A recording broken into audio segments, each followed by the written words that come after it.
Last month भी मुझे almost इसी तरह का एक मैसेज आया था और सेम इसी तरह की जो है आप कह सकते हैं कि लेटर हेड पर आया था मैसेज कि आया कि भाई ये अपॉइंटमेंट्स ओरिजिनल है या नहीं ओरिजिनल। और मीनवाइल अभी भी आपको स्क्रीन पर जो है वो नज़र आ रहा होगा कि भाई अपॉइंटमेंट नहीं ओरिजिनल है या नहीं ओरिजिनल। 11 अक्टूबर से जो अपॉइंटमेंट्स का सिलसिला है वर्क परमिट से रिलेटेड वो आप समझ लें कि सस्पेंड हुआ है टिल द नेक्स्ट नोटिस तक, ठीक हो गया।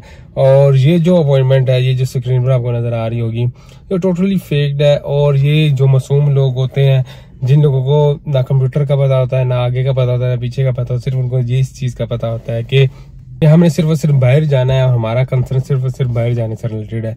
ये वो लोगों को जो है आम लोगों को बेवकूफ़ बनाने का एक बड़ा अच्छा तरीकाकार है कि आप सिंपल सा किसी भी एम्बेसी का मोनोग्राम ऊपर अटैच कर दो और बीच में लिख दो कि अपॉइंटमेंट्स हैं। इवन कि देखें जो अगर जिसने भी ये क्रिएट किया हुआ वो भी बड़ा, अब मैं उसको क्या कहूँ, बेवकूफ़ है। लिखा हुआ है appointment for work visa permanent legalisation.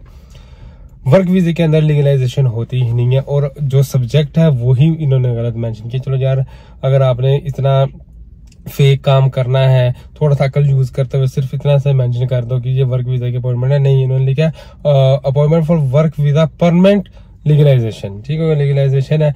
और ये अपॉइंटमेंट जो है सर जी जो इशू हुई है, इन्होंने जो मेंशन यहाँ पर की हुई है अक्टूबर के महीने के 17 अक्टूबर को इशू हुई है। और जो अपॉइंटमेंट है 29/1/2025 की इशू हुई, जबकि BLS के साइड पर आप जाओ तो 15 दिसंबर तक की आई थिंक अपॉइंटमेंट्स बुक हुई हुई, अभी जनवरी स्टार्ट नहीं हुआ। तो यहाँ पर इन्होंने इतना ज्यादा पहले से ही चीजें मेंशन कर दी हैं कि कब की, ताकि ऑलमोस्ट आपको टाइम उन्होंने 2.5 महीने का दिया, उतनी देर तक आप चीजें भी भूल जाओगे। जो पेमेंट आपने दी हुई है, ली हुई है, उसमें भी आपको कोई ना कोई कंफ्यूजन आ जाएगी। तो इस सिलसिले में आपको एक ट्रक की बत्ती के पीछे लगा दिया। तो आपको ये मैं बता देना चाहता हूँ कि ये जो अपॉइंटमेंट्स हैं ये सारी की सारी फेक हैं, ठीक हो गया। ये बिल्कुल भी ठीक नहीं है। और मीनवाइल यहाँ पर इन्होंने जो, अगर आप नीचे पढ़ते तो इन्होंने क्या मेंशन किया हुआ है, it is informed that bring your valid passport, valid identity card, family registration certificate, birth certificate with 3 passport size along the copy of work permit. यार इस तरह की अपॉइंटमेंट्स नहीं होती, ठीक हो गया। ना इसका कोई ऊपर से रेफरेंस है या ना नीचे से रेफरेंस है। अगर इस पिक्चर को, जो एम्बेसी की पिक्चर, इसको जरा सा आप जूम इन करते हो तो आपको पता चल जाएगा कि ये वाकई कोई फेक है, फेक लेटर जनरेट हुआ है। जो ओरिजिनल लेटर होता है इस तरह का कभी भी नहीं होता, ना इस तरह की कभी अपॉइंटमेंट्स आती हैं। तो आप में से जितने भी लोगों को इस तरह के लेटर्स वगैरह रिसीव हुए या कोई इस तरह के दे रहा है तो हरगिज वो मत लें, इसका कोई लेना देना नहीं है। ये सिर्फ और सिर्फ आपके पैसे गेन करने वाली सीन है, ठीक हो गया ना।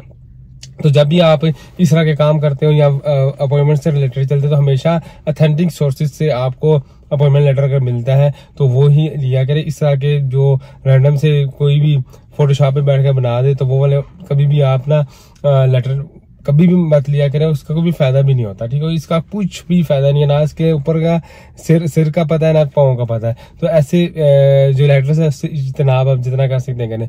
होपफुली वीडियो आपके लिए वैल्यूएबल होगी। नेक्स्ट वीडियो तक के लिए अपना ख्याल रखिएगा, चैनल को भी याद रखिएगा। अल्लाह हाफिज।